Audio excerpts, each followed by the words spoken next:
नमस्कार। मैं हूँ शालिनी और बहुत स्वागत है आपका SRS टैरो फैमिली में। आई होप आप सब स्वस्थ होंगे। ईश्वर की कृपा इसी तरह आप पर हमेशा बनी रहे, इसी कामना के साथ एक डिस्क्लेमर या एक चैनल मैसेज जो मुझे मेरी इंट्यूशन ने गाइड किया है,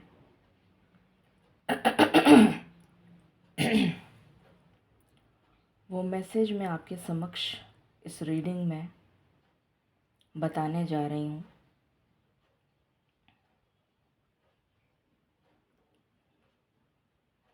ये एक जनरल, कलेक्टिव और टाइमलेस रीडिंग है। जितनी बार आपकी नज़रों के सामने आएगी, ईश्वर आपको ये कहने की कोशिश करेंगे कि इस मैसेज को दोबारा सुनिए और सुन के समझिए। जब भी आपके सामने ये रीडिंग आएगी, इस मैसेज को दोबारा सुनिएगा और समझने की कोशिश करिएगा।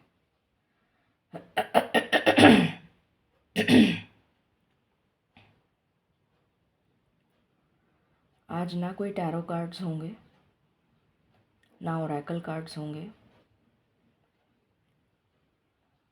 ये एक स्ट्रॉन्ग चैनलिंग है जो मुझे कल रात से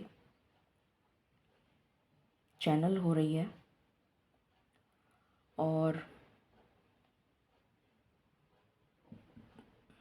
मालिक की रज़ामंदी के बाद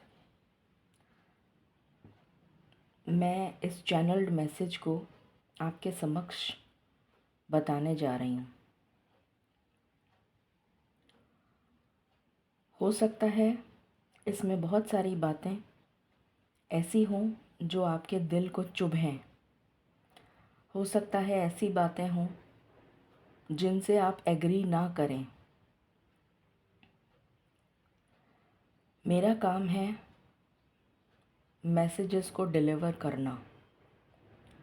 मानना या नहीं मानना ये आपकी फ्री विल है, ये आपकी इच्छा है।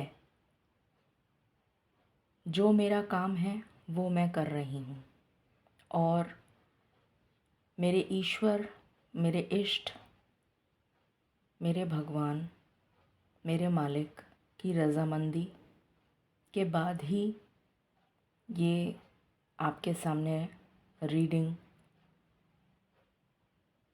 लेकर आई हूँ।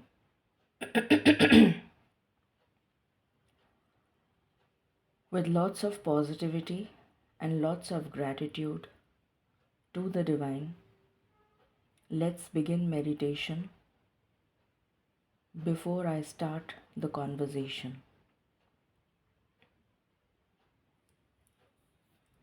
Angels, my ancestors, my spirit guides, my guardian angels, my archangels, my ascendant masters, all the divine gods and goddesses, the universe and the Supreme Father, Huzur Radha Swa Ami Dayal. I call upon all divine energies to come and be present here. I call upon all divine energies to come and be present here. I call upon all divine energies to come and be present here. I invoke you all.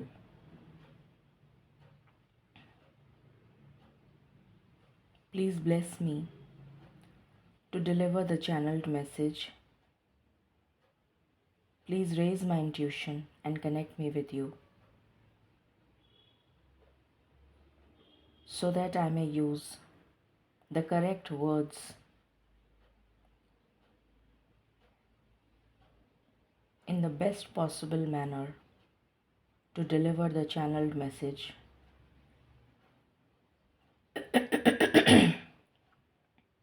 I pray all this in your lotus feet. Dear Father, Please forgive me for all the sins that I've done in my past lives and in my present life till now, just as you forgive those who sin against you. Please do not bring me to the test, but deliver me from evil forever and ever.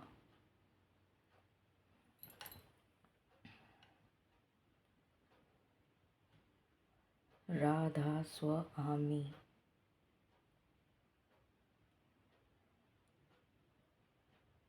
मालिक आपकी रजामंदी के बाद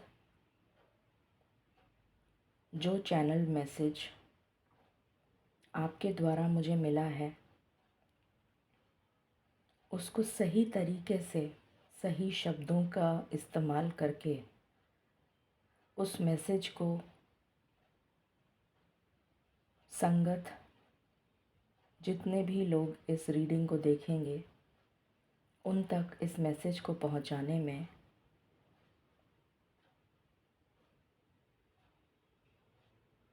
मेरी मदद करिए। मैं ऐसे कोई शब्द ना इस्तेमाल करूं जिससे किसी को आहत पहुंचे। मुझसे ऐसी कोई गलती जाने अनजाने में ना हो जाए जिसके कारण किसी का दिल दुखे। जो भी मैसेजेस आप मेरे द्वारा एज अ चैनल पहुंचाना चाहते हैं, मैं सिर्फ उन्हीं मैसेजेस को लोगों तक पहुंचा सकूं। मुझे आपका साथ हर पल, हर क्षण, हर घड़ी चाहिए। प्लीज़ मेरे साथ रहिए। प्लीज़ मेरे साथ रहिए। प्लीज़ मेरे साथ रहिए। राधा स्वामी, राधा स्वामी, राधा स्वामी।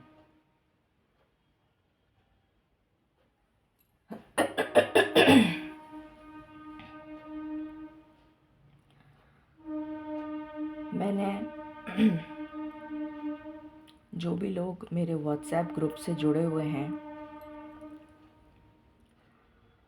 करीबन मेरे ख्याल से 70 लोग होंगे जो मुझसे मेरे व्हाट्सएप ग्रुप से या पर्सनली मुझसे जुड़े हुए हैं। वैसे तो सब्सक्राइबर्स 5000 समथिंग हैं, 5000 प्लस हैं, बट जो डायरेक्टली मेरे से व्हाट्सएप ग्रुप के थ्रू जुड़े हुए हैं, कल रात को मुझे चैनल हुआ कि मुझे कुछ मैसेजेस आपको भेजने चाहिए और वो मैसेजेस मैंने आपको भेजे उस ग्रुप में। और मैंने आपसे ये पूछा था कि जो भी मैंने आपको भेजा था उसको ध्यान से सुनिएगा, उसका एक एक शब्द सुनिएगा और सुनने के बाद मुझे बताइएगा क्या वाकई आपको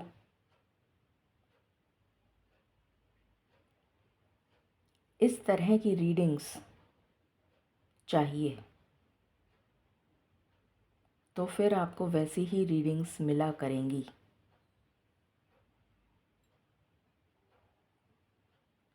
टू माई एस्टोनिशमेंट,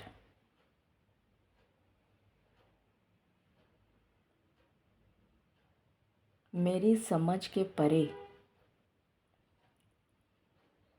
जब मैंने सवेरे आप लोगों के कमेंट्स पढ़े, I was extremely surprised, and astonished.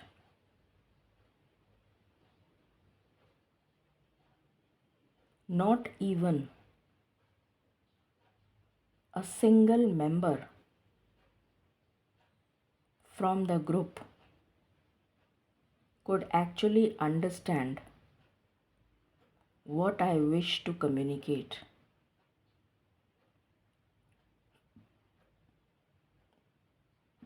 उसमें सभी उम्र के लोग हैं, कुछ 18 प्लस हैं, कुछ 18 बिलो हैं, कुछ 18 अबव हैं, कुछ काफ़ी बड़े भी हैं, कुछ मुझसे बड़े भी हैं।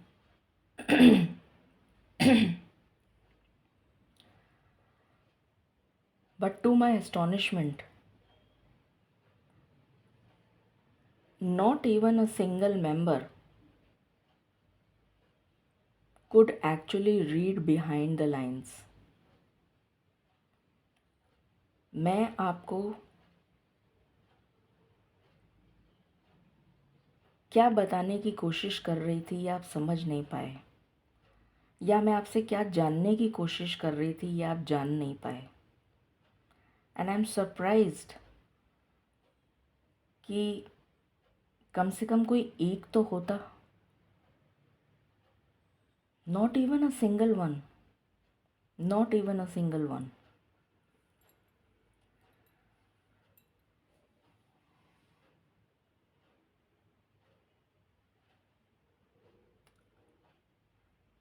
मुझे शुरुआत करने में बहुत तकलीफ़ हो रही है कि मैं कहाँ से शुरू करूँ।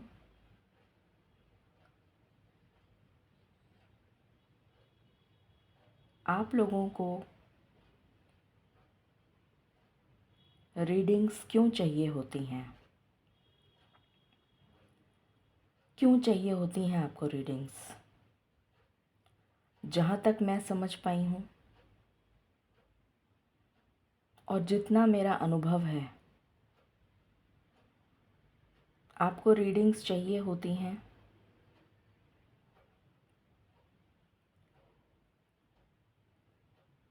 क्योंकि कुछ लोग ऐसे हैं जिनका टाइम पास नहीं होता, उन्हें अच्छा लगता है उन रीडिंग्स को देखना। कुछ ऐसे लोग हैं, कुछ ऐसे लोग हैं जिनको ऐसा लगता है कि इन रीडिंग्स को देखने के बाद हमें कुछ क्लैरिटी मिल जाएगी और 99% सोशल मीडिया पर लव रीडिंग्स आती हैं, 99%। तो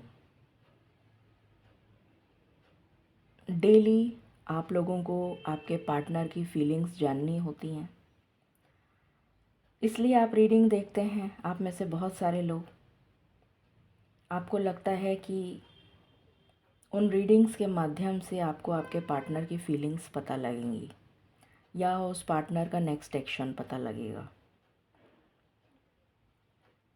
कुछ लोग इसलिए रीडिंग देखते हैं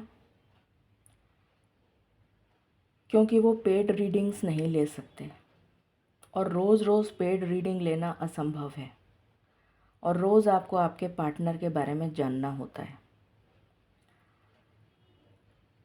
कुछ लोग इसलिए लेते हैं क्योंकि उन्हें इस बहाने से फ्री रीडिंग मिल जाती है। जैसे कि मेरे चैनल पर मैंने ये रूल बना रखा है कि आपको वो रीडिंग्स देखनी पड़ेंगी जो मैं पोस्ट करती हूँ सवेरे, जिससे कि आप फ्री रीडिंग ले सकें शाम को।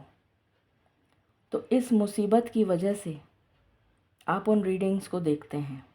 मैंने मुसीबत वर्ड जानबूझ के यूज़ किया है क्योंकि ये आपके लिए एक मुसीबत है।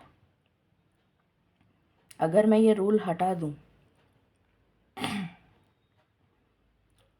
तो मेरे ख्याल से 4 या 5 लोग ही ऐसे होंगे जो उस रीडिंग को देखेंगे, या हो सकता है कोई भी ना हो, क्योंकि जो चीज़ फ्री में मिल सकती है उसके लिए रीडिंग देखने की क्या ज़रूरत है। तो ये आपकी मुसीबत है कि आपको वो रीडिंग ज़बरदस्ती देखनी पड़ती है ताकि आपको डेली फ्री रीडिंग मिल जाए। और जिस दिन आपको फ्री रीडिंग नहीं मिलती है उस दिन आप छटपटा जाते हैं।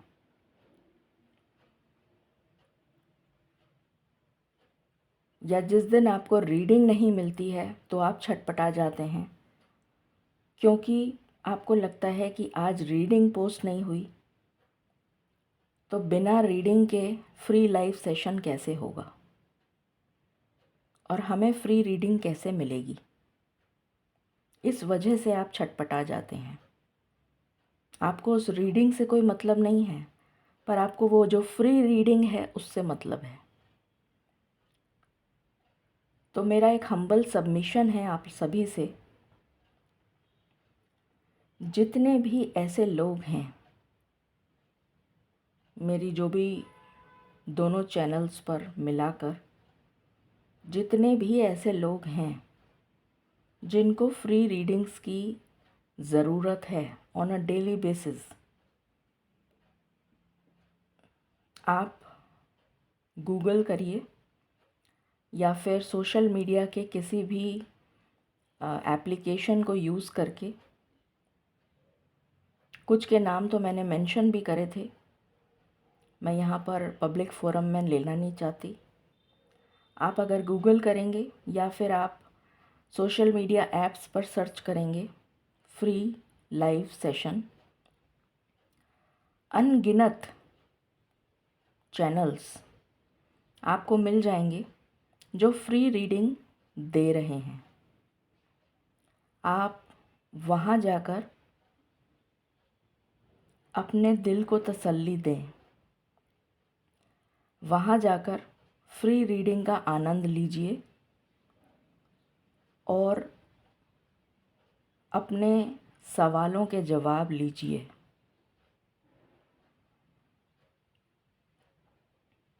और जितने भी लोग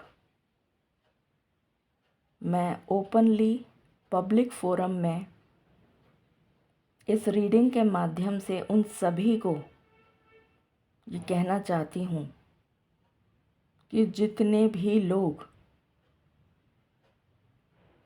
मेरे चैनल से जुड़े हुए हैं, इन कारणों की वजह से काइंडली अनसब्सक्राइब माय चैनल। ये मेरा हाथ जोड़कर नम्र निवेदन है आप सभी से, जो मेरे चैनल्स से जुड़े हुए हैं सिर्फ़ और सिर्फ इसलिए कि आपको फ्री रीडिंग मिल सके।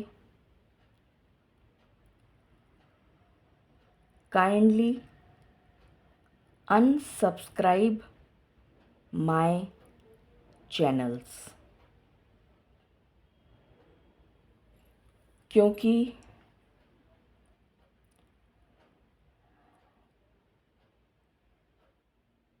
मेरा सोल पर्पस कुछ और है। मेरा सोल पर्पस ये नहीं है कि मैं आपको फ्री रीडिंग दूं और आपको सुबह से लेकर शाम तक ये बताती रहूं कि आपके पार्टनर की करंट फीलिंग क्या है या फिर आपके पार्टनर का नेक्स्ट एक्शन क्या होगा, या आपको नौकरी कब मिलेगी, आपकी हेल्थ कब ठीक होगी, आपकी शादी कब होगी, आपका बच्चा कब होगा, आपका बिज़नेस कैसा चलेगा। ये मेरा सोल पर्पस नहीं है। I am extremely sorry to say, ये मेरा सोल पर्पस नहीं है। मेरा सोल पर्पस कुछ और है और मैं अपने सोल पर्पस से हटकर अगर कोई काम कर रही हूँ तो मुझे मालिक की नाराज़गी हासिल हो रही है, जो मैं कतई नहीं चाहती हूँ।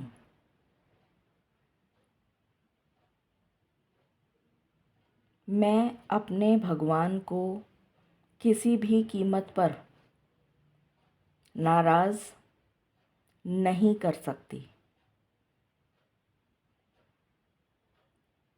इसलिए जो भी लोग टाइम पास के लिए, मन बहलाने के लिए, फ्री रीडिंग लेने के लिए,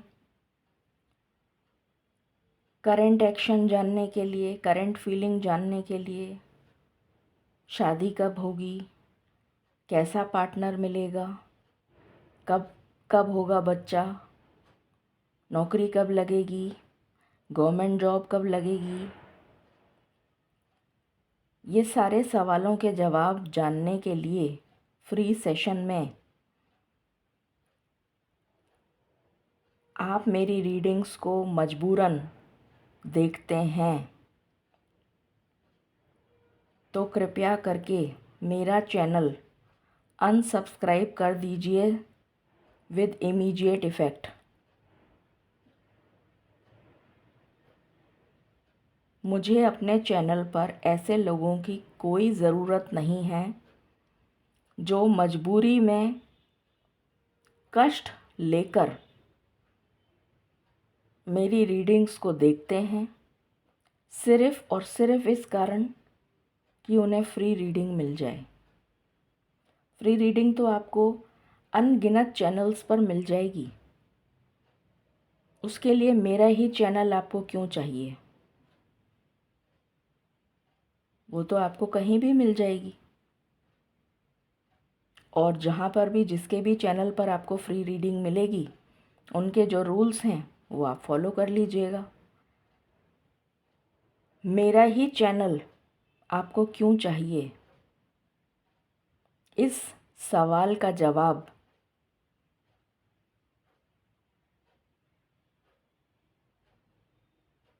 मुझे दीजिए कमेंट सेक्शन के माध्यम से या व्हाट्सएप ग्रुप के माध्यम से, जो मेरे व्हाट्सएप में जुड़े हुए हैं या जो जुड़ना चाहते हैं सिर्फ जवाब देने के लिए। मेरा नंबर ऑलरेडी कम्युनिटी सेक्शन में फ्लैश हुआ है। लाइव सेशन में भी आप देख सकते हैं, जो प्रीवियस लाइव हुए हैं उसमें भी मेरा नंबर आ रहा है।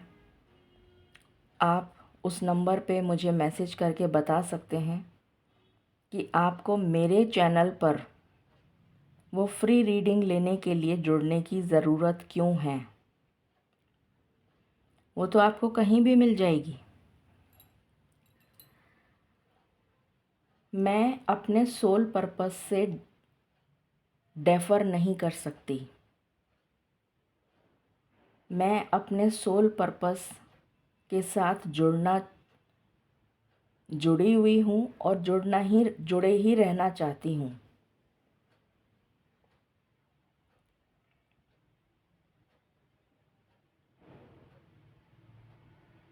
It is quite surprising and astonishing to see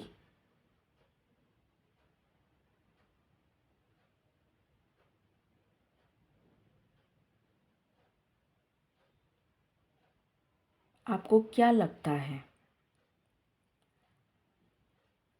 जितने भी सोशल मीडिया ऐप्स हैं या जहाँ पर भी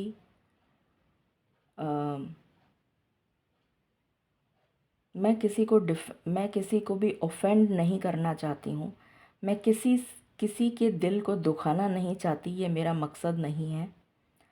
पर मैं आपको जागरूक करना चाहती हूँ, क्योंकि इस थंबनेल पर मैंने यही लिखा है, जागरूक बनो, बेवकूफ़ नहीं। आपको लगता है कि आप जागरूक हैं? आप क्या सच्चे मायने में जागरूक हैं? आपको क्या लगता है कि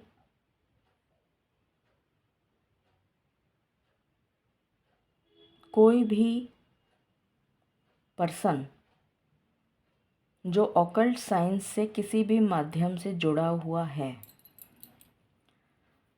किसी भी माध्यम से, चाहे वो एस्ट्रोलॉजर हो, पामिस्ट हो, वास्तु हो, टैरो हो, कोई भी हो, लाइट वर्कर हो, हीलर हो, किसी भी मोडालिटी से जुड़ा हुआ हो, न्यूमरोलॉजिस्ट हो, आपको क्या लगता है कि जो भी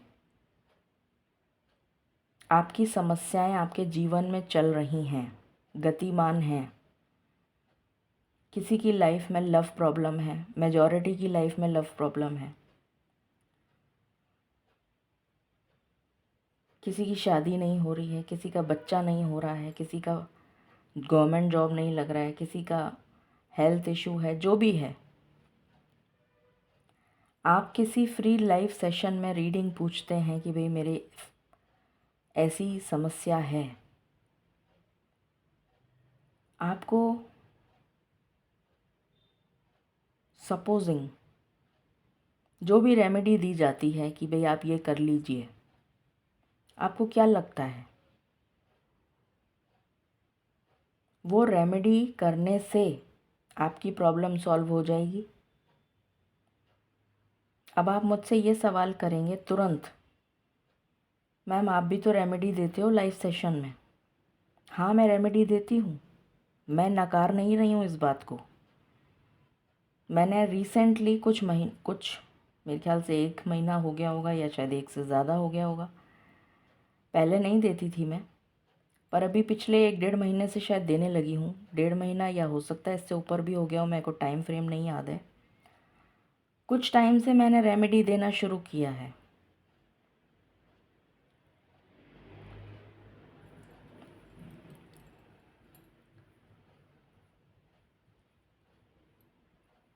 अगर मैं आपसे ये कहूँ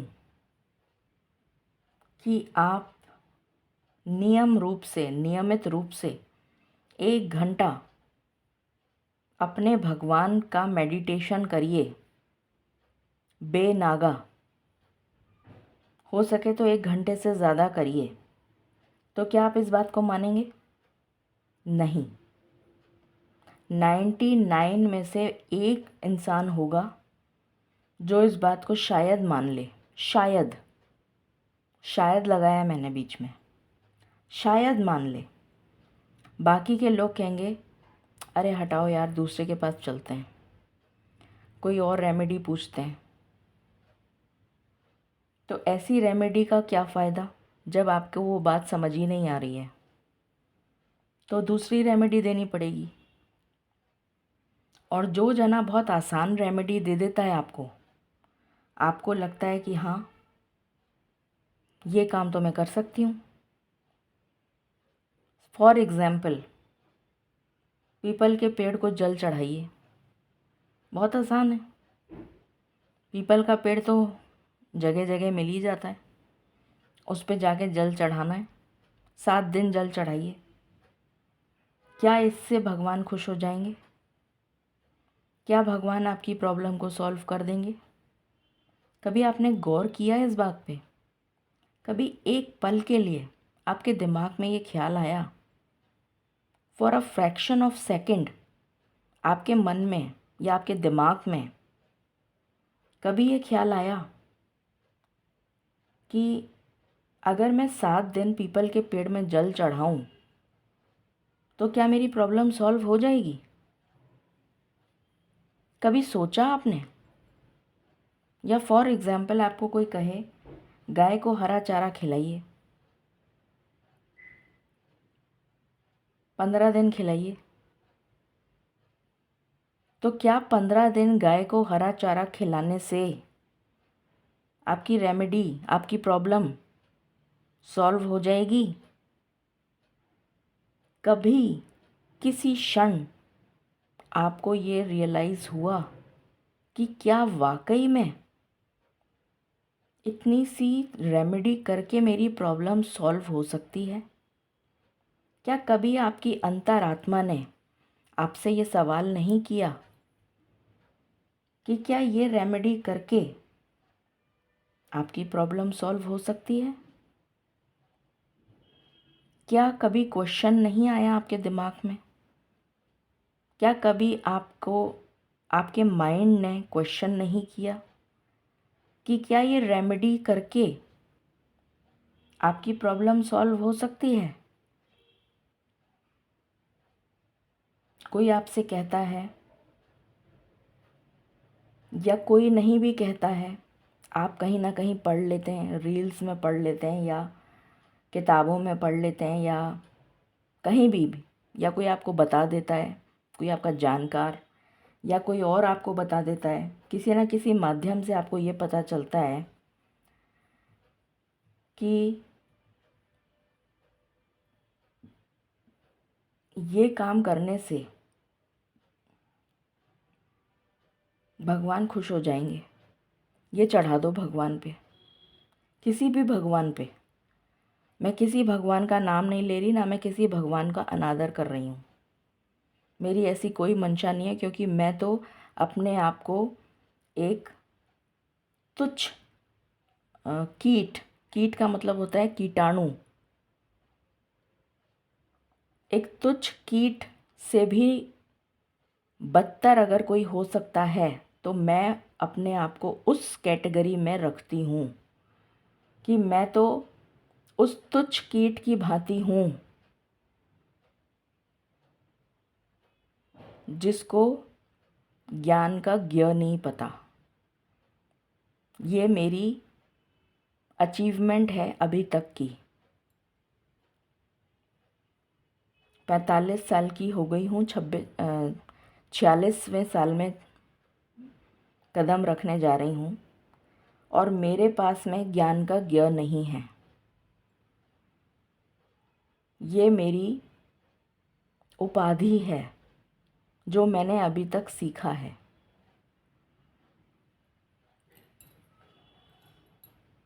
फिर भी मेरे मन में ये प्रश्न उठा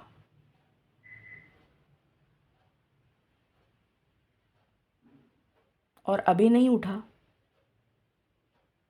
बहुत पहले उठा था, शायद बचपन में। तब मैं अपने जो भी मेरे जानकार हैं उनसे पूछती थी कि ऐसा क्यों करना है, ऐसा क्या करना है, ऐसा ऐसा किस लिए करना है। मुझे सवालों के जवाब नहीं मिलते थे। काफ़ी लोगों से पूछती थी, काफ़ी भटकती थी, काफ़ी इधर उधर से ज्ञान लेने की कोशिश करती थी कि किसी तरह मुझे मेरे सवालों के जवाब मिलें। कई लोगों ने मेरी भी कुंडली पढ़ी, कई लोगों ने बहुत कुछ बताया, मैंने भी बहुत चक्कर काटे आप लोगों के तरह से। ऐसा लगता था कि इतनी समस्याएं हैं जीवन में, कोई तो हल होगा इसका। कभी किसी के पास जाती थी, कभी किसी के पास जाती थी, कभी किसी के पास जाती थी, खूब पैसे बर्बाद किए, घंटों घंटों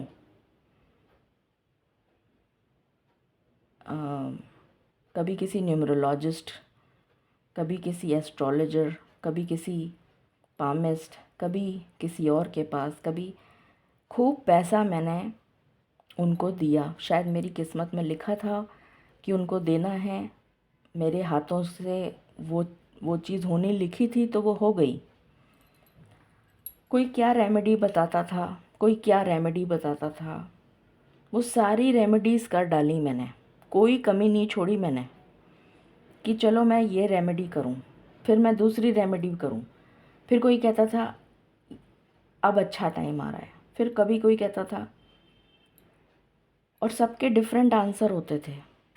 चांस की बात यह है कि सबका आंसर डिफरेंट होता था, जबकि पढ़ाई सबने एक ही करी है। सपोजिंग कोई क्लास 1 में है तो क्लास 1 का तो सिलेबस एक ही होता है। पैन इंडिया क्या, अगर आप बाहर की कंट्रीज़ में तो मैं बात नहीं करूँगी, पैन इंडिया सिलेबस एक ही होता है। पढ़ाई सबने वही करी है, सबने क्लास 1 पास की है, तभी क्लास 2 में आए हैं। मगर फिर भी सबका आंसर डिफरेंट होता था। फिर भी मैंने जिसने जो बताया उसको मान लिया। इसने ये बताया चलो ये मान लेते हैं। उसने वो बताया, चलो वो मान लेते हैं।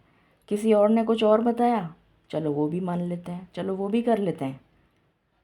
किसी ने कहा ये नग पहन लो, किसी ने कहा वो नग पहन लो, किसी ने कहा कुछ और पहन लो, किसी ने कहा कुछ और पहन लो। जोड़ तोड़ हिसाब किताब लगा लगू के कभी किस तरह से, कभी किस तरह से मैंने कौन सी पूजा कर लो, ये करवा लो, वो करवा लो, ऐसा करवा लो, फलाना करवा लो, सब कुछ कर लिया मैंने। सब कुछ, ऐसा कोई काम नहीं है जो मैंने नहीं करा हो, सिवाय इसके कि मैंने ना तो नॉनवेज को कभी हाथ लगाया, ना मैं लगा सकती हूँ। क्योंकि जीव हत्या करने से पहले मैं स्वयं को मारना पसंद करूँगी, बजाय इसके कि मैं किसी जीव हत्या का पात्र बनूं। तो वो मैं नहीं कर सकती। उसके अलावा सारे काम, मैंने किसी की बलि नहीं चढ़ाई, क्योंकि वो काम मैं नहीं कर सकती। उसके अलावा सारे काम करे मैंने। हाँ, मैंने किसी तांत्रिक वगैरह के पास मैं नहीं गई, क्योंकि मुझे खुद ही बहुत डर लगता है। मैं बहुत ज़्यादा अंदर से डरपोक हूँ। और ये जो तंत्र वगैरह जो जानते हैं, जो करते हैं, तो ये सब चीज़ें मेरे समझ के परे हैं। कुछ ऐसे लोग मिले मुझे जो कहने लगे कि आपके ऊपर तो किसी तरीके का कुछ किया कराया है।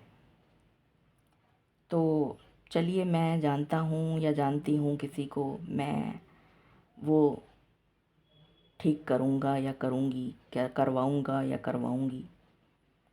तो बहुत हिम्मत करके किसी तरह मैं उनके साथ भी चली गई। और जैसे ही मैं कदम रखने जा रही थी, अंदर से मुझे इतनी ज़ोर से डर लगा, इतनी ज़ोर से डर लगा कि मैं वापस घूम गई। शायद वहाँ पर इतनी नेगेटिव एनर्जी थी, या पता नहीं, मेरे भगवान नहीं चाहते थे कि मैं वहाँ जाऊँ। तो मैं डर गई। मैं अपने, ये मेरा सच्ची घटना है जो मेरे जीवन में हुई है। और मैं कुछ शुगर कोट नहीं कर रही, ना मैं कोई किताब लेके बैठी हूँ जिससे मैं पढ़ पढ़ के बताऊँ आपको। जो भी मैं बोल रही हूँ वो मैं स्पॉन्टेनियस बोल रही हूँ। तो मैं वहाँ पहुँची और एक लेडी थी, वो मुझे लेकर गई थी। मुझसे शायद उम्र में कुछ साल छोटी होंगी, पर वो, क्योंकि उनकी शादी बहुत जल्दी हो गई थी, तो वो काफ़ी, उनके बच्चे बच्चे थे, वो मुझे लेकर गईं। और काफ़ी दूर, पता नहीं कहाँ, मुझे तो रास्ता भी नहीं याद है, पता नहीं कहाँ ले गई वो मुझे। खैर, जो भी हुआ, मैं वहाँ गई और मैं वहाँ जाकर जैसे ही, पता नहीं, वहाँ पर कुछ धुआं धुआं धुआं बहुत ज़्यादा था। सफोकेटिंग सी एनर्जी थी, जैसे कोई दम घुट रहा हो। तो उन्होंने कहा कि, और वो मुझे भाभी जी बुलाती थी, भाभी जी चलो अंदर। अब मैंने कहा मेरा तो दम घुट रहा है, मेरे को तो सांस नहीं आ रही, मैं तो बाहर जा रही हूँ। तो उन्होंने कहा नहीं नहीं, कुछ नहीं हो रहा है, आप चलो तो, आप चलो तो। मैंने कहा नहीं, मैं तो नहीं जा पाऊँगी। इतना भयंकर मुझे डर लगे कि मेरे रोंगटे खड़े हो गए और मैं पसीने पसीने हो गई। इतनी बुरी तरह डर गई मैं कि मेरा बीपी शायद शूट अप कर गया होगा, मेरी पल्स बढ़ गई होगी, पता नहीं, भगवान जाने। मेरे को तो चक्कर आने लग गए वहाँ पर। मैंने कहा मेरे को तो चक्कर आ रहे हैं, मैं तो यहीं पर ही फेंट हो जाऊँगी, बेहोश हो जाऊँगी, मैं तो नहीं जा सकती, मेरे को तो बहुत तेज़ चक्कर आ रहे हैं। तो उसने कहा कि अच्छा ठीक है, आप बैठ जाओ यहाँ पर ही। तो मैंने कहा कि तू ऐसा कर, तू मेरी तरफ से चली जा और तू जाके पूछ ले। तो उसने कहा ठीक है, मैं जाके पूछती हूँ। किसी तरह उसने मुझे पानी वानी पिलाया। फिर उसने कहा कि अब आपको ठीक लग रहा है? मैंने कहा मैं तो बाहर ही ठीक हूँ, अंदर तो मैं नहीं जा पाऊँगी किसी भी तरह से। उसने कहा मुंह ढक लो, आपको नहीं दिखेगा कुछ भी, आप मत देखना। बहुत समझाया, बहुत समझाया। कहने लगी इतना पैसा खर्च करके इतनी दूर आए हैं, ये करा है वो करा है, चलो अंदर चलो, देखो मतलब जो भी है आपकी प्रॉब्लम सॉल्व हो जाएगी, आप कितने कष्ट झेल रहे हो, फलाना ये वो। तो मैंने कहा ठीक है, मैं किसी तरह मुंह ढकती हूँ। मैं चुन्नी, सूट पहना था मैंने, चुन्नी लगा रखी थी, तो उस चुन्नी से मैंने अपना पूरा फेस कवर कर लिया, और यहाँ तक कि मैंने अपनी आँखें तक बंद कर ली। और चुन्नी से मतलब जैसे कहते हैं पूरा फेस को मैंने चुन्नी से कवर कर लिया और बांध लिया कस के, कि मुझे तो नज़र ही कुछ नहीं आए। मैंने कहा तू मुझे हाथ पकड़ के ले चल, मुझे कुछ देखना नहीं है, मुझे कुछ दिखाई नहीं देना चाहिए। वो किसी तरह मुझे हाथ पकड़ के वहाँ ले गई। किसी तरह बहुत हिम्मत करके मैं उस जगह पहुँची। वहाँ पर कोई लेडी बैठी हुई थी बाल वाल खोल के। मैंने उनको देखा नहीं, मैंने सिर्फ उनकी आवाज़ सुनी।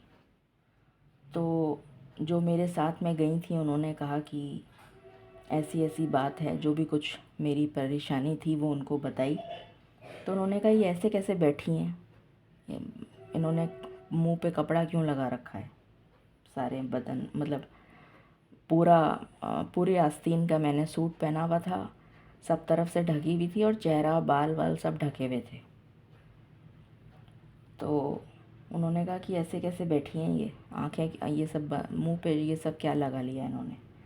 तो उन्होंने कहा कि इनको थोड़ा ऐसे ही, इनका कभी आई नहीं है इस जगह पे ऐसा कभी, तो घबराती बहुत है, इनको डर बहुत लगता है, तो इस वजह से थोड़ा सा। तो उन्होंने मुझसे पूछा, कुछ एक दो सवाल करे मुझसे, तो मैंने कोई जवाब नहीं दिया। कुछ एक दो सवाल करे उनसे उन्होंने, मैंने कोई जवाब नहीं दिया। तो जो मेरे साथ आई थी उन्होंने जवाब दिया, मेरे मतलब मेरे एवज़ में उन्होंने जवाब दिया। तो उन्होंने कहा कि ये क्या बोलती भी नहीं है क्या, बोल नहीं सकती क्या, ये इनको बोलना भी मतलब गूंगी हैं, बोलती नहीं है, क्या है इनकी परेशानी।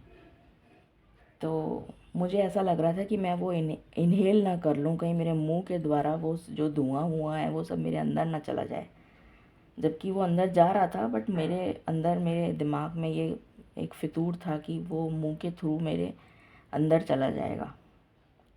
तो मैं बोल ही नहीं रही थी।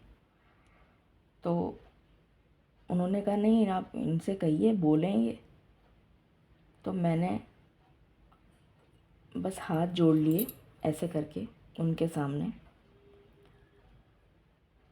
और मैंने बस इतना सा बोला कि मैं बहुत परेशान हूँ, अगर हो सके तो मेरी परेशानी को दूर करें। बस इतना बोला मैंने।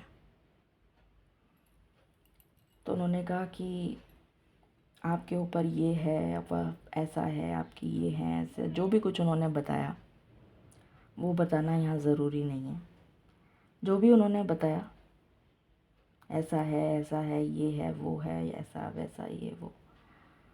तो जो मेरे साथ आई थी उन्होंने कहा कि भई अब आप इनकी कैसे भी करके निवारण करो, इनकी तो ये तो बहुत ही परेशान हैं, बहुत मुसीबत में हैं, और जीना हराम हो रखा है इनका।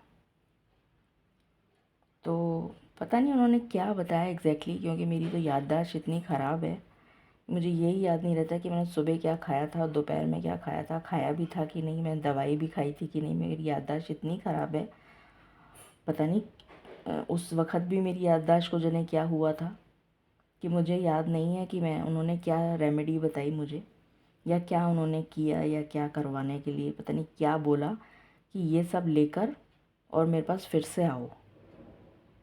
बस उनका ये कहना था और मैं उठ गई वहाँ से, कि ये सब लेकर पता नहीं क्या क्या लाने के लिए बोला था उन्होंने, कि ये करो, ऐसा करो, वैसा करो, ये सब कर करा के और मेरे पास इस दिन आओ, इस दिन आओ मेरे पास। बस उनका इतना कहना था, और मैं वहाँ से उठी और मैं बाहर एकदम से भागती भी बाहर आ गई, जबकि मुझे कुछ नज़र नहीं आ रहा था। दो चार जगह टक्कर खाई मैंने, किसी कभी सिर फूटा, कभी कुछ हुआ, वह किसी तरह बाहर निकली। और मैंने अपने भगवान को याद किया, मैंने कहा हे मालिक मुझे बचा लीजिए, ये मैंने क्या कर दिया। मेरे मुंह से सीधा ये शब्द निकले कि हे मालिक मुझे बचा लीजिए, ये मैंने क्या कर दिया। और वो नाराज़ भी हो गई, वो जो लेडी थी, कि ये ऐसे कैसे उठ के चली गई।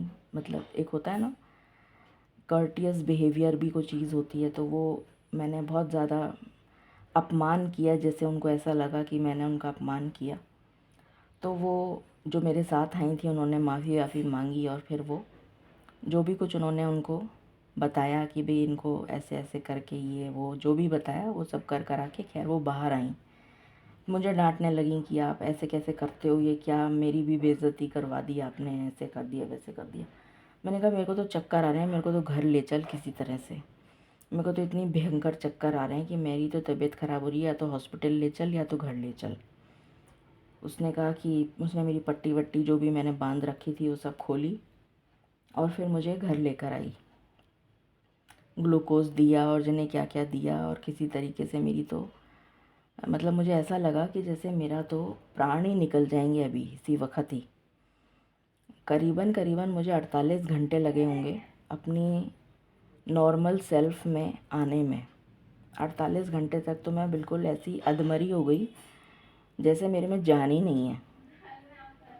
तो मैंने घाट घाट का कहने का तात्पर्य ये है कि घाट घाट का पानी पी चुकी हूँ मैं, और जिस दौर से आप लोग गुज़र रहे हैं वो सब कुछ देखने भालने के बाद, सब कुछ समझने के बाद मैं जिस नतीजे पे पहुंची वो ये है कि जिनको भी आप ईश्वर कहते हैं, जिनको भी आप ईश्वर कह सकते हैं, अल्लाह कह सकते हैं, जीसस कह सकते हैं, गुरु कह सकते हैं, जो भी आप नाम से अपने ईश्वर को बुलाते हैं, वाहे गुरु कह सकते हैं, जो भी आप जिस नाम से आप अपने ईश्वर को बुलाते हैं, जिनकी आप स्तुति करते हैं, जिनकी आप आराधना करते हैं, जिनकी आप प्रार्थना करते हैं, उनके चरण इतने कस के पकड़ लीजिए, इतनी कस के उनके चरण पकड़ लीजिए, वो छुड़ाने की कोशिश भी करें तो आप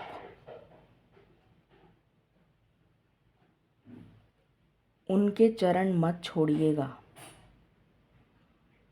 क्योंकि ईश्वर से बढ़कर किसी के पास किसी भी तरीके की शक्ति नहीं है कि कोई प्राणी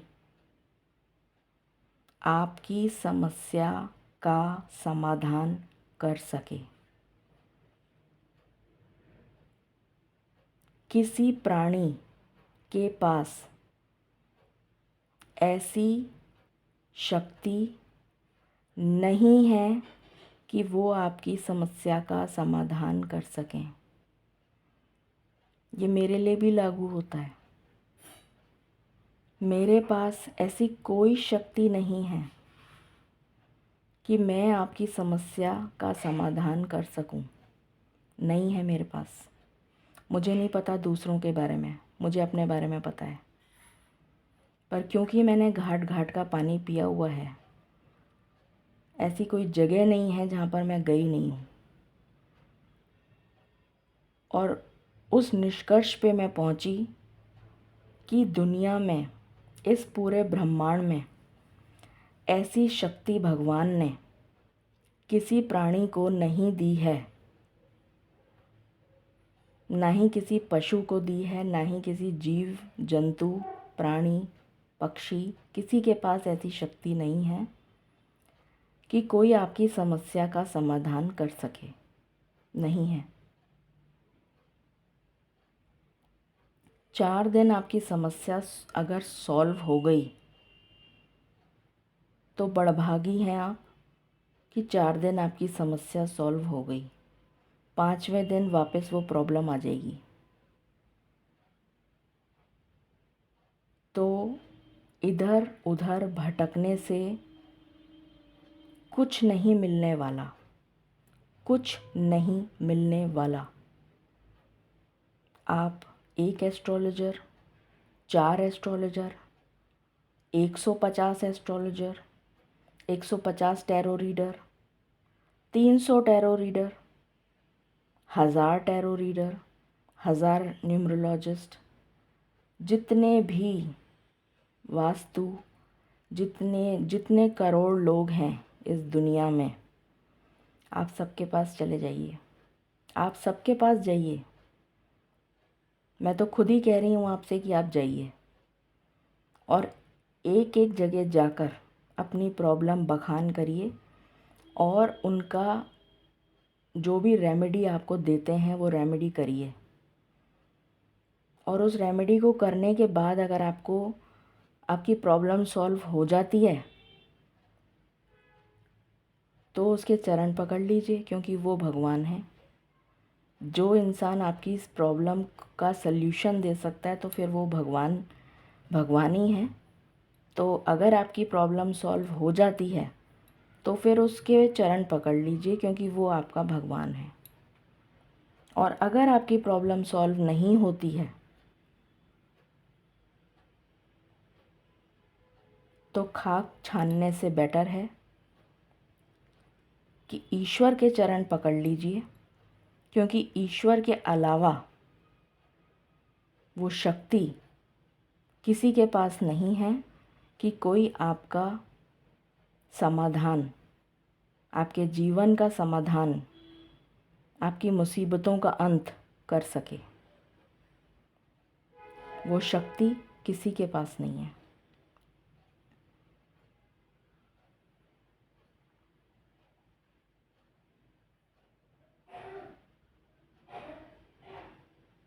बहुत सारे ऑकल्ट में जो भी लोग हैं, बहुत सारे लोग हैं ऑकल्ट में, किसी ने कुछ सीखा है, किसी ने कुछ सीखा है, किसी ने कुछ सीखा है। मैंने भी सीखा है, मैं मना नहीं कर रही, मैं डिनाई नहीं कर रही, मैंने नहीं सीखा, मैंने भी सीखा है। मैंने एस्ट्रोलॉजी सीखी है, मैंने न्यूमरोलॉजी सीखी है, बल्कि न्यूमरोलॉजी मैंने 2 बार सीखी है, क्योंकि मुझे एक बार में सेटिस्फेक्शन नहीं मिला। पूरा कोर्स का पेमेंट करने के बाद मैंने दोबारा से किसी और से न्यूमरोलॉजी सीखी, एस्ट्रोलॉजी सीखी। पामिस्ट्री में मुझे इंटरेस्ट नहीं था तो मैंने पामिस्ट्री नहीं सीखी। वास्तु में इंटरेस्ट नहीं था, मैंने वास्तु नहीं सीखा। उसके बाद मैंने टैरो सीखा। उसके बाद मैंने हीलिंग सीखी। हीलिंग में जितनी भी मोडालिटीज़ हैं, रेकी है, हिप्नोथेरेपी है, ईएफटी है, आकाशिक है, उसके अलावा और बहुत सारी मोडालिटीज़ हैं जिनके नाम आपको नहीं पता हैं। थीटा हीलिंग है, उसके अलावा एनएलपी है, उसके अलावा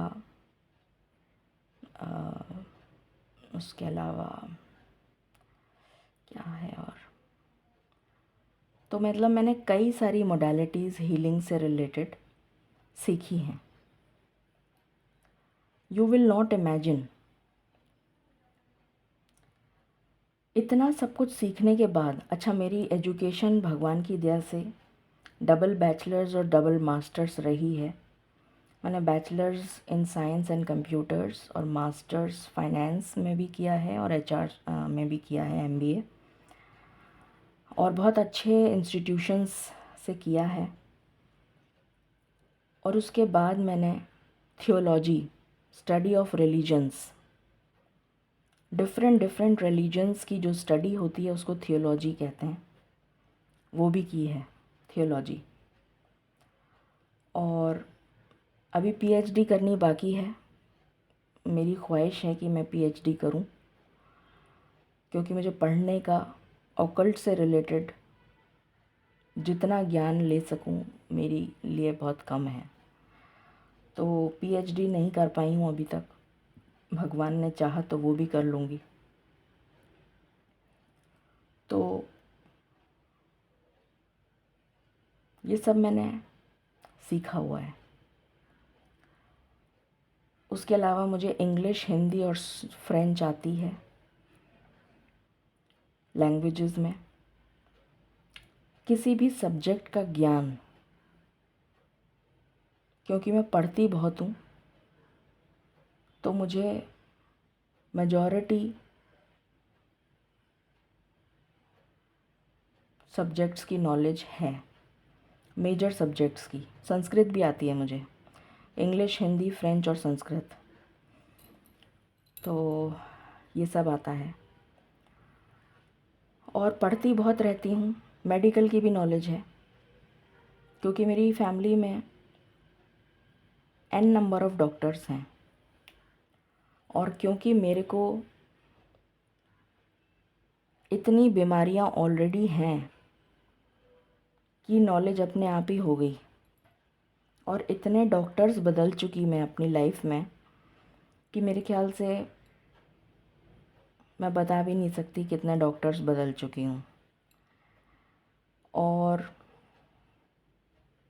मतलब लोगों ने, it is hard to believe कि डॉक्टर्स ने भी हाथ जोड़ लिए कि हम इनको ठीक नहीं कर सकते। मतलब मेरी प्रॉब्लम ही डिटेक्ट नहीं हो पा रही थी काफ़ी सालों तक कि मुझे हुआ क्या है।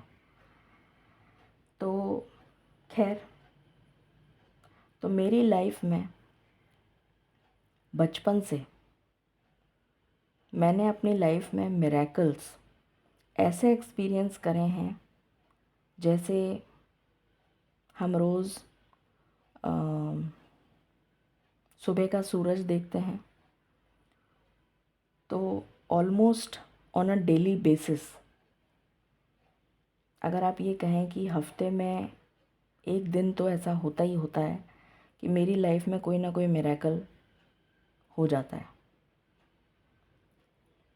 तो और मुझे बचपन से जब भी मेरे साथ वो मिरेकल होते थे, तो मैं बड़ी सोच में पड़ जाती थी कि ये क्या हुआ मेरे साथ अचानक से, ये क्या हुआ। क्योंकि मुझे वो मिरेकल फ़ील हो जाता था कि ये कुछ कुछ कुछ अलौकिक हो रहा है, कुछ अद्भुत हो रहा है, जो मेरी समझ के बियॉन्ड है, जिसके पीछे कोई लॉजिक और रेलेवेंस नहीं है। तो ये कुछ मिरेकल है, कोई मिरेकुलस चीज़ है, कुछ है। एंड अगर मैं आपको बताऊं, मेरे घर में मेरे फादर किसी डिफरेंट रिलीजन से थे, मतलब हिंदू थे, मेरी मदर भी हिंदू हैं, पर मेरे फादर सत्संगी नहीं थे, हिंदू रिलीजन को मानते थे, और जो भी भगवान होते हैं सारे भगवानों की पूजा वगैरह करते थे।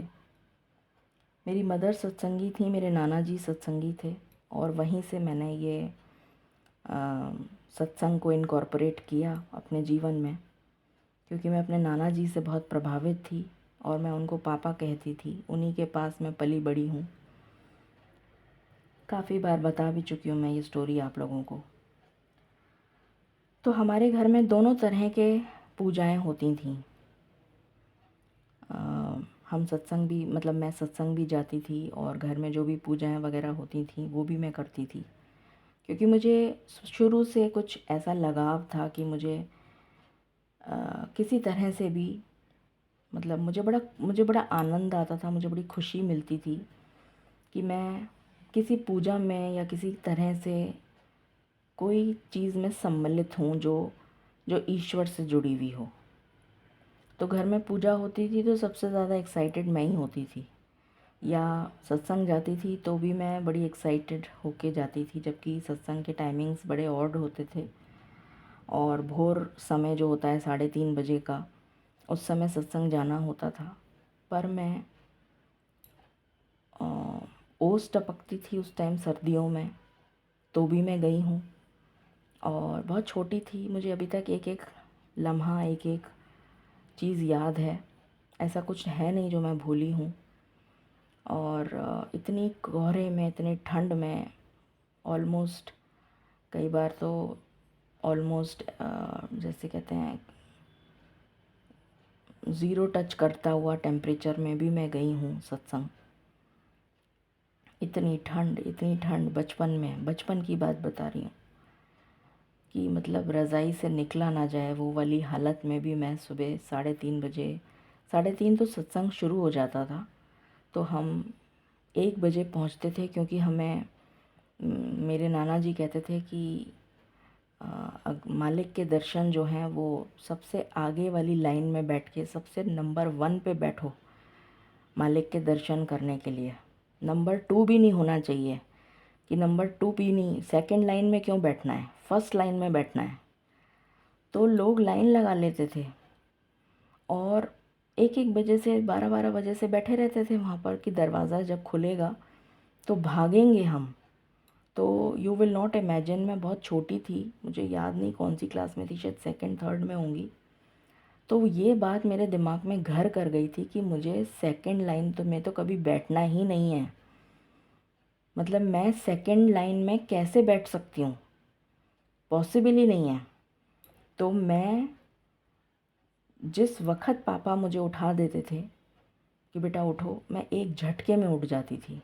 एक झटके में, बच्चा जो होता है वो एक झटके में सोच भी नहीं सकते आपकी उठेगा, और मैं उठ जाती थी। और मेरे पापा की एज मतलब जो थी वो काफ़ी एजड हो गए थे, तो उनको लेकर जाना, उनको मैं लेकर जाती थी हाथ पकड़ के। कभी वो मेरे कंधे पे हाथ रख के जाते थे, धीरे धीरे धीरे धीरे। तो दयालबाग का जो परिसर है वहाँ पर रिक्शाएं भी नहीं होती थी, पैदल चलना पड़ता था, तो सब जगह हम पैदल ही जाते थे। तो जहाँ हमें क्वार्टर मिलता था वहाँ से हम पैदल जाते थे सत्संग भवन। और धीरे धीरे धीरे धीरे, क्योंकि पापा को लेकर जाती थी तो बहुत धीरे, वो चल नहीं पाते थे, एंजाइना के पेशेंट थे उस टाइम। एंजाइना का मतलब कुछ वो नहीं था, और बड़ी अफ़सोस की बात है कि मैंने उन्हें खो दिया। वो मेरी लाइफ का मैं बता नहीं सकती कि मैं 6 महीने तक तो मैं ऑलमोस्ट एक तरीके से ये कह सकते हैं कोमा में चली गई, जिसे कहते हैं कि बस मैं एक ज़िंदा लाश की तरह जीती थी। मैं इस चीज़ को बिलीव ही नहीं कर पाई कि पापा मुझे छोड़ के भी जा सकते हैं। मैं बिलीव नहीं कर पाई इस चीज़ को, और आज भी मुझे बिलीव नहीं होता है कि वो नहीं है। पर जब भी मैं उनका स्मरण करती हूँ वो मेरी आँखों के आगे आ जाते हैं। और तो मतलब मैं सत्संग जाती थी, और जैसे ही दरवाज़ा खुलता था मैं भागती थी और फर्स्ट लाइन में बैठती थी। और ऐसा जब तक पापा मेरे ज़िंदा रहे तब तक ऐसा कभी हुआ नहीं कि मैं सेकंड लाइन में नहीं बैठी, मतलब मैं सेकंड लाइन में बैठी हूँ, ऐसा कभी नहीं हुआ। मैं हमेशा फर्स्ट ही लाइन में बैठती थी, फर्स्ट से सेकंड पे भी नहीं आई कभी मैं, कभी नहीं। और यही मेरी पढ़ाई का हाल था कि मैं, क्योंकि वो चीज़ मैंने अपनी लाइफ में इनकॉर्पोरेट कर ली थी कि मुझे फ़र्स्ट से सेकंड नहीं आना है, तो थ्रू आउट फर्स्ट क्लास ही रही। आइल्स दिया, टोफल दिया, उस ज़माने में आइल्स नहीं होता था, टोफल होता था, GRE, GMAT, सारे एग्ज़ाम क्लियर करे। UPSC नहीं कर पाई क्योंकि समझ नहीं थी, समझ होती तो शायद UPSC भी क्लियर कर लेती। एनीवे, तो खैर बताने का सिर्फ ये मकसद है कि किसी के पास वो शक्ति नहीं है कि कोई आपकी प्रॉब्लम का सल्यूशन आपको दे सके, सिवाय इसके कि आप ईश्वर को इतना कस के पकड़ लीजिए कि वो अगर छुड़ाने की कोशिश भी करें तो आप उनका पैर ना छोड़ें, उनके चरण ना छोड़ें। आपके जीवन में अगर अनगिनत तकलीफ़ें भी आ रही हैं तो ये आपको याद दिलाने के लिए है कि ईश्वर चाहते हैं, ये उनका रीज़न है, ये वो चाहते हैं कि आप उनके चरण पकड़ें। और क्योंकि आप दर बदर भटक रहे हैं, ईश्वर को छोड़ के दर बदर आप भटक रहे हैं, इस वजह से ईश्वर आपको अनगिनत तकलीफ़ों से नवाजते हैं। आपके जीवन में अनगिनत तकलीफ़ें इसलिए आती हैं क्योंकि ईश्वर चाहते हैं कि आप सिर्फ़ और सिर्फ़ ईश्वर के चरण पकड़ें, ना कि दर दर की ठोकरें खाएं। और जिस दिन, जिस क्षण आपने ईश्वर के चरण पकड़ लिए और उसके अलावा सब कुछ त्याग दिया, दर बदर की ठोकरें खानी बंद कर दी, खाक छाननी बंद कर दी जगह जगह जा जा के, उसके बाद ईश्वर आपकी परीक्षाएं लेंगे। एक के बाद एक के बाद एक के बाद एक आपकी परीक्षाएं ली जाएंगी। वो परीक्षाएं इसलिए ली जाएंगी कि ईश्वर ये कन्फर्म करना चाहते हैं कि क्या आपका मन अभी भी डोल रहा है या आपका मन ईश्वर में समा चुका है। जिस दिन ईश्वर को ये भरोसा हो जाएगा कि आपका मन ईश्वर में स्थिर हो गया है, आपकी तकलीफ़ें इतनी तुच्छ मालूम पड़ेंगी कि आप उनकी परवाह भी नहीं करेंगे, या ये कह लीजिए कि वो तकलीफ़ें आएंगी पर आपको छू भी नहीं पाएंगी। वो तकलीफ़ें तो रहेंगी क्योंकि आपके पिछले जन्मों के कर्म आपको चुकाने हैं, तो वो तकलीफ़ें आएंगी, वो कष्ट आपको झेलना लिखा है, आपको झेलना पड़ेगा। परंतु क्योंकि आप ईश्वर में समा चुके हैं, ईश्वर में स्थापित हो चुके हैं, तो वो तकलीफ़ें आपको इतनी मामूली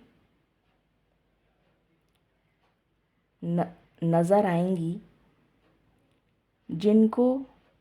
जिनकी तकलीफ़ आप आसानी से झेल लेंगे। वो तकलीफ़ आपको तकलीफ़ नहीं लगेगी, वो मुसीबत आपको मुसीबत नहीं लगेगी, बल्कि ऐसा लगेगा कि ठीक है, हो गया, तकलीफ़ आई चली गई। वो तकलीफ़ आएंगी पर वो आपका कोई बाल बांका नहीं कर पाएंगी।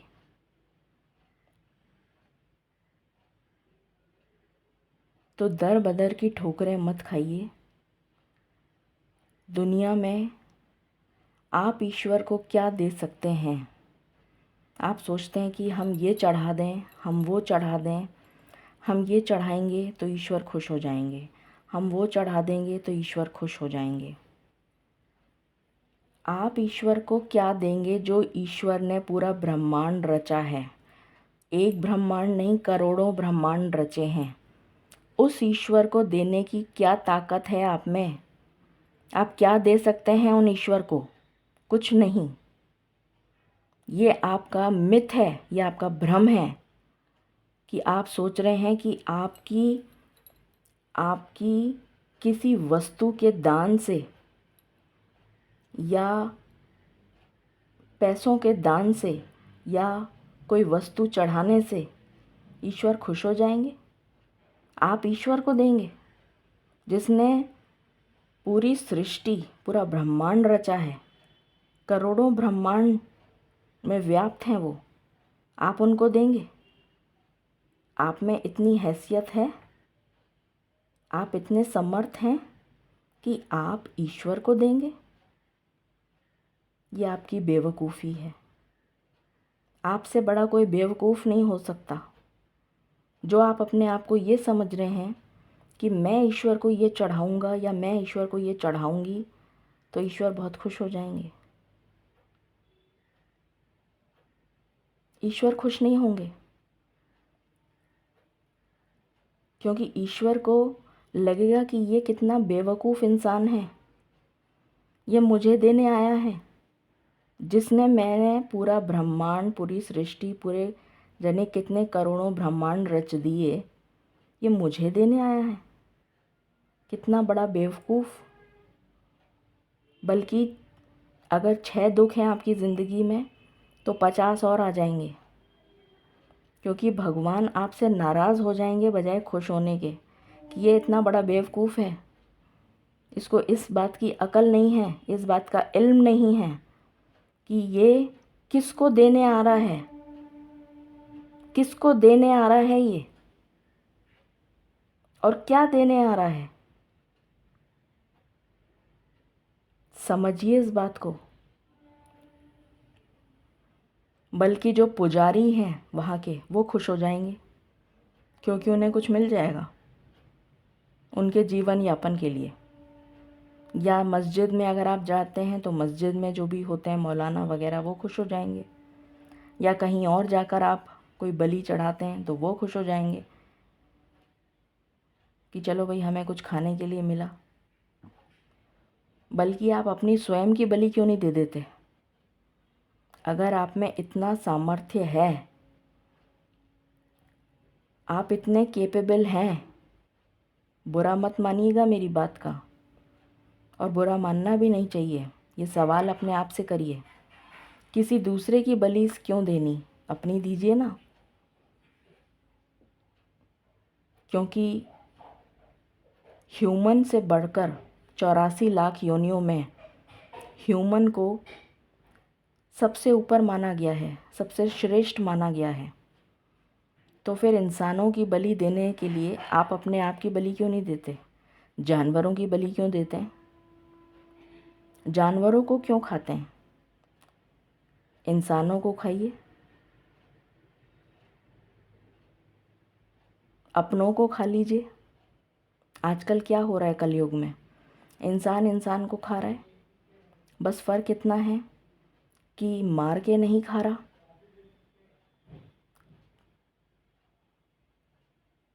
कष्ट दे के खा रहा है। तो अगर बलि देनी ही है तो अपनी दीजिए। आपको कोई हक नहीं है कि आप किसी जानवर की, पशु की, पक्षी की बलि दें। जब आप किसी को ज़िंदगी नहीं दे सकते तो आप किसी की जान क्यों ले सकते हैं? आपको किसने हक दिया? आप कहेंगे हमने थोड़ी मारा है, वो तो बुचर ने मारा है, हम नहीं खाएंगे तो क्या हुआ, दूसरे लोग तो खा ही रहे हैं। अरे आप अपने कर्म क्यों ख़राब कर रहे हैं? दूसरा जो है वो नरक में जाएगा तो आप भी नरक में जाना चाहते हैं क्या? दूसरा अगर कुएं में जाएगा, आग में जलेगा, तो क्या आप भी उसके साथ आग में जलने के लिए रेडी हैं? अगर रेडी हैं तो खाइए, और फिर उसको ही क्यों खाना? अपने आप को मार के खा लीजिए। अपनी भूख शांत करने के लिए अपने अपनों को मार लीजिए, अपने बच्चों को मारिए, उनको खा लीजिए। जानवर तो पता नहीं क्या क्या खा के अपना जीवन चला रहे हैं। उनकी गंदगी को खाने से बेटर है कि अपने आप को खाइए। ऐसे पशुओं की बलि चढ़ाने से जो पता नहीं क्या कचरा खा के ज़िंदा हैं, तो क्या देवी माँ या कोई और खुश हो जाएंगे? आपको क्या पता कि किसने क्या खाया है, कौन से जीव ने क्या खाया है? गंदगी खाते हैं वो लोग। उस गंदगी को खाकर वो जीवन यापन कर रहे हैं अपना, तो उससे तो बेटर है कि कम से कम आप अपनी बलि चढ़ाइए। आपने तो कुछ ढंग का खाया है, तो अपनी बलि क्यों नहीं दे देते? मुक्ति भी मिल जाएगी, इस जन्म मरण के चक्रव्यूह से बाहर आ जाएंगे। कुछ लोग कहते हैं हम तो सिर्फ अंडा खाते हैं, और अंडा तो एग वो नहीं होता, अंडा और फिश जो है वो तो नॉनवेज नहीं होता। किस बेवकूफ़ ने कहा है आपको? मैं तो ओपन चैलेंज दे रही हूँ लाइव फोरम में। किस बेवकूफ़ ने कहा है आपको? अगर उसके अंदर प्राण नहीं है, क्या मछली में प्राण नहीं है? क्या मछली में प्राण नहीं है? क्या अंडे में प्राण नहीं है? अगर अंडे में प्राण नहीं है तो पत्थर खा लीजिए ना। पत्थर में भी प्राण नहीं है आपके अकॉर्डिंग तो।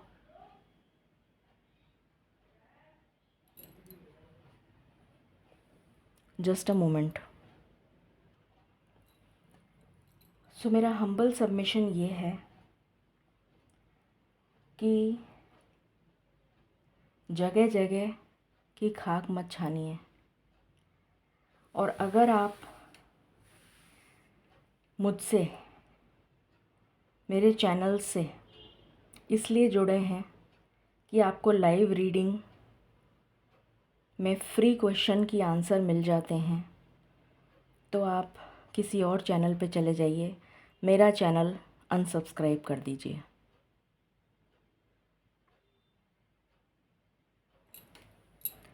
राधा स्व आमी।